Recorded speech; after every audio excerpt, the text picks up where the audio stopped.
ஸ்ரீ வராக சுவாமி கோவில் ஸ்ரீமுஷ்ணம். இந்த கோவில் தமிழ்நாட்டில் விருதாச்சலத்துக்கு அருகில் இருக்குது. பூமியை கவர்ந்து சென்ற இரண்யாக்ஷன் என்ற அசுரனை வதம் செய்வதற்காக ஸ்ரீமன் நாராயணன் வராக அவதாரம் எடுக்கிறார். அவனை வதம் செய்து தன்னோட கோர பற்களின் மீது பூமியை சுமந்து வந்து ஆதிசேஷனின் மேல் முன்னிருந்த நிலையில் நிற்க வைக்கிறார். பூமாதேவியை காப்பாற்றி கொண்டப்புறம் இங்கே வந்து சுயம்புவாக காட்சி அளிக்கிறார். அதனால் இது பூவராக க்ஷேத்திரம். பெருமாளோட 8 சுயம்பு க்ஷேத்திரங்களில் இது ஒன்று. மீதியெல்லாம் எது அப்படின்னா ஸ்ரீரங்கம், திருப்பதி, சாலக்கிராமம், மானமாமலை, புஷ்கரம், நைமிச்சாரண்யம், பத்ரிகாசிரமம். இங்கே மூலவர் சிறிய திருமேனியோடு இருப்பார். தன்னோட 2 கைகளையும் இடுப்பில் வச்சுக்கொண்டு அவரோட திருமுகத்தை மட்டும் தெற்கு பக்கமாக பார்த்துட்டுருப்பார்.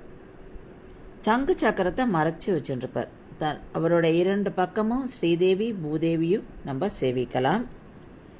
இங்கே வந்து இவருக்கு கோரக்கிழங்கு தான் சமர்ப்பிக்கிறார். அதாவது கோரக்கிழங்கை நல்லா பொடியாக்கி வெல்லத்தோடு சேர்த்து பெருமாளுக்கு சமர்ப்பிக்கப்படுகிறது. அதுதான் இங்கே பிரசாதமாகவும் வழங்கப்படுகிறது. இங்கே உற்சவர் யக்ஞவராகர்.